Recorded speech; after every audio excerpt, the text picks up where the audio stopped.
முதல்ல அனைவருக்கும் எனது தீபாவளி நல்வாழ்த்துகள். நாங்க மற்றவர்கள் மாதிரி பாராபட்சம் பார்ப்பவர்கள் அல்ல.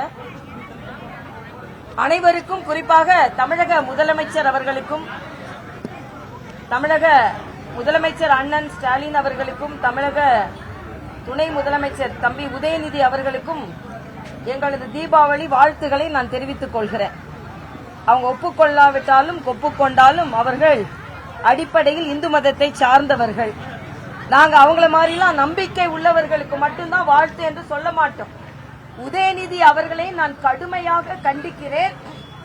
மற்ற மத விழாக்களுக்கு வாழ்த்து சொல்லும் பொழுது அந்த நம்பிக்கைக்குள்ளவர்களுக்கு நீங்க வாழ்த்து சொல்லல. ஆனா இந்து மதம் என்று வரும்பொழுது மட்டும் நம்பிக்கைக்குள்ளவர்களுக்கு வாழ்த்து என்று சொல்கிறீர்கள். ஆனால் இன்றைய காலகட்டத்தில் இந்த நாட்டில் பெரும்பான்மையாக இருக்கின்ற இந்து மதத்தை சார்ந்தவர்கள் மற்ற மதத்தை சார்ந்தவர்களை வேறுபடுத்தி பார்ப்பது இல்லை. ஆனால் தமிழக முதலமைச்சர் அவர்கள் தான் வேறுபடுத்தி பார்த்து இந்துக்களுக்கு நாம் வாழ்த்து தெரிவிக்க தேவையில்லை என்ற அளவிற்கு பாகுபடுத்தி பார்க்கிறீர்கள். நீங்கள் என்ன சமூக நீதியை கடைபிடிக்கிறீர்கள்? சட்டமன்றத்தில் எங்க சட்டமன்ற உறுப்பினர் கேட்டதற்கு பின்பும் அவை குறிப்பில் இருந்து அது நீக்கப்பட்டிருக்கிறது. இது எப்படி சரியாக இருக்கும்? இந்துக்கள் இதற்கு பதில் சொல்வார்கள். நீங்க நம்பிக்கை இருக்கோ இல்லையோ, நம்பிக்கை இல்லாதவர்கள் உங்களுக்கு ஓட்டு போட்டாங்களா இல்லையா? நம்பிக்கை இருப்பவர்கள் ஓட்டு போட்டாங்களா இல்லையா? அதனால தமிழக அரசு நடந்து கொள்வது நிச்சயமாக இந்த நாட்டின் கலாச்சாரத்துக்கு எதிரானது, இந்து மத நம்பிக்கைக்கு எதிரானது. இந்து மத நம்பிக்கை இல்ல, நாட்டு மக்களின் கலாச்சாரத்துக்கு எதிரானது. இந்த நாட்டு மக்களின் கலாச்சாரம் என்ன சொல்கிறது என்றால் வேற்றுமையில் ஒற்றுமை. நாங்க எல்லா விழாக்களுக்கும் தான் வாழ்த்து சொல்கிறோம், அவர்களோடு இணைந்து கொண்டாடுகிறோம். தமிழக முதலமைச்சர் இந்த மாற்றாந்தாய் மனப்போக்கை விட வேண்டும் என்பது எனது கருத்து. நன்றி உள்ளவர்களாக நீங்கள் இருக்க வேண்டும் என்பதுதான். அதே மாதிரி ₹1 கூட எங்களுக்கு கொடுக்கல, ₹1 கூட எங்களுக்கு கொடுக்கல என்று பொய் பிரச்சாரம் செய்வதை முதலமைச்சர் நிறுத்த வேண்டும். இன்னைக்கு தணிக்கை அறிக்கை என்ன சொல்கிறது என்றால் 7500 கோடிக்கு மேல் தமிழக அரசிற்கு கல்வி திட்டத்திற்கு உட்பட ஒதுக்கப்பட்டிருக்கிறது. இது சென்ற ஆண்டை விட 30% அதிகம் ஒதுக்கப்பட்டிருக்கிறது. சென்ற ஆண்டை விட 40% அதிகம். அதே மட்டும் இல்ல, 13,000 கோடி ரூபாய் மத்திய அரசால் ஒதுக்கப்பட்ட நிதி தமிழக அரசால் செலவிடப்படவில்லை. இதுவும் நீங்கள் இதற்கு பதில் சொல்லியே ஆக வேண்டும். ஆக தினம் ஒரு டிராமா போட்டுக்கிட்டு இன்னைக்கு கேள்வி கேட்கிறார். பாஜக வந்தவொடனே எல்லாரும் வாஷிங் மிஷின்ல எல்லாம் சுத்தம் ஆயிருவாங்களான்னு. செந்தில் பாலாஜியை எந்த வாஷிங் மிஷின்ல போட்டு நீங்க எடுத்தீங்க? எந்த வாஷிங் மிஷின்ல போட்டு சுத்தப்படுத்தினீங்க? இதே செந்தில் பாலாஜி மேல வழக்கு போட்டது நீங்க, முதலமைச்சர் அவர்களை. நீங்க எந்த வாஷிங் மிஷின்ல செந்தில் பாலாஜி உள்ள போட்டு வெளியே எடுத்தீங்க? அதே மாதிரி ஹிந்தியில தான் பேர் இருக்கான்னு கேக்குறீங்க. நீங்க எத்தனை வருஷம் ஆட்சியில இருந்தீங்க? 20 வருஷத்துக்கு மேல மத்தியில் ஆட்சியில இருந்து கொண்டு 5 அமைச்சர்களை இங்கே வைத்துக் கொண்டு அதை பத்தி கேள்வியே கேட்காம ஏன் மாற்றிருக்கலாமே? நாங்கள் மாற்றிக்கொண்டிருக்கிறோம். இன்னைக்கு சர்வ சிக்ஷா அபியான் நாங்க பேர் சொல்லியிருக்கிறோம். அதே மாதிரி நான் பாண்டிச்சேரியில் இருக்கும்போது ஜல் சக்தி மிஷனுக்கு இல்லம் தோறும் இனிய குடிநீர் நாங்க மாத்தணும். அதனால நீங்க ஆட்சியில் இருக்கும்போது அப்பவும் இதே மாதிரி பேர் தானே வந்தது. நீங்க ஆட்சியில் இருக்கும்போது சுத்த தமிழ்ல பேர் இருந்ததா?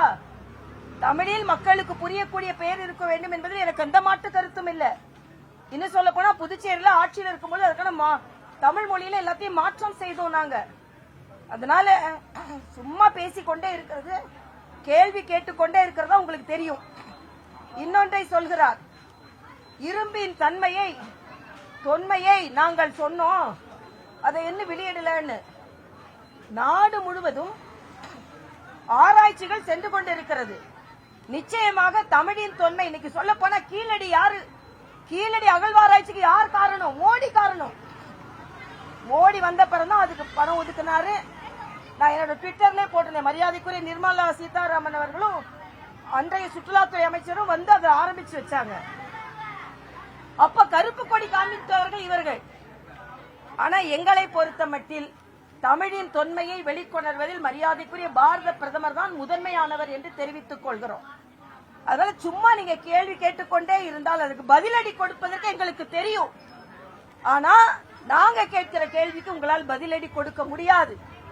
கச்சத்தீவை என்று பேசுகிறீர்கள். முதல் கேள்வி, கச்சத்தீவை ஏன் தாரை வார்த்தீர்கள்? தாரை வார்க்கும் பொழுது ஏன் எதிர்ப்பை தெரிவிக்கவில்லை? நீங்கள் ஆட்சியில் இருக்கும் பொழுது நீட்டை பற்றி முதல் அடி போடப்பட்டது. அப்பொழுது ஏன் நீங்கள் எதிர்க்கவில்லை? ஹைட்ரோ கார்பன் போன்ற எல்லா திட்டத்திற்கும் நீங்கள் தான் பிள்ளையார் சொல்லி போட்டது. அப்ப ஏன் நீங்க எதிர்க்கல? நீங்கள் ஆட்சியில் இருக்கும் பொழுது சமஸ்கிருதத்துக்கு இதே சிதம்பரம் அவர்கள் சமஸ்கிருத யூனிவர்சிட்டிக்கும் சர்க்குலர் போட்டாங்க. சமஸ்கிருதத்தை பற்றி இன்னும் வளர்ச்சி அடைய வேண்டும் என்று. அதை ஏன் நீங்கள் தடுக்கவில்லை? எல்லாவற்றிற்கும் மேலாக நம் தமிழ் சொந்தங்கள் இலங்கையில் சுட்டுக் கொல்லப்பட்டார்களே, அப்பொழுது அதை ஏன் நீங்கள் தடுக்கவில்லை? இன்னைக்கு கச்சத்தீவைக்கும் மீனவர்களை பாதுகாக்க வேண்டும் 57 கடிதம் எழுதுறேன். நீங்க மன்மோகன் சிங்கிற்கு எத்தனை கடிதம் எழுதினீர்கள் முதலமைச்சர் அவர்களே? கச்சத்தீவை மீட்பதற்கு பாராளுமன்றத்தில் என்னைக்காவது பேசுனீங்களா? மரியாதைக்குரிய பாரத பிரதமர் இலங்கை அதிபர் வரும்பொழுது நிச்சயமாக கேட்பார். இலங்கையில தமிழ் சொந்தங்களை பாதுகாக்க வேண்டும் என்று பிரதமர் கேள்வி கேட்டுவிட்டு ராமேஸ்வரம் வரும்போது ஏன் நீங்க அவரை வரவேற்கவில்லை? மக்களின் நிதிகளை பகிர்ந்தளிக்கின்ற நிதி ஆயோக் கூட்டத்திற்கு ஏன் நீங்கள் போகவில்லை? எல்லா கேள்விக்கும் உங்களால பதில் சொல்ல முடியாது.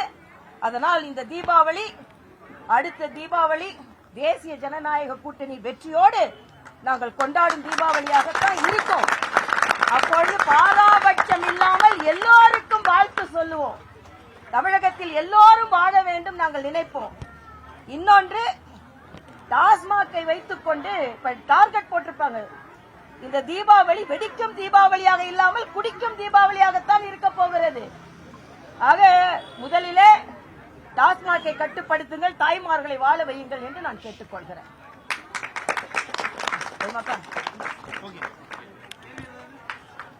எல்லாத்துக்கும் நான் பதில் சொல்லிட்டேன். கேள்விகள் முதலமைச்சர் கேள்விக்கே பதில் சொல்லியாச்சு. தம்பி கிட்ட கேள்வி இருக்காதுன்னு நினைக்கிறேன் நான். இல்லப்பா, கண்டிப்பா உங்க எல்லாருக்கும் தீபாவளி நல்வாழ்த்துக்கள். ஏற்கனவே சொல்லிட்டேன். ஹாப்பி தீபாவளி. தீபாவளி நல்வாழ்த்துக்கள். தேங்க்யூப்பா.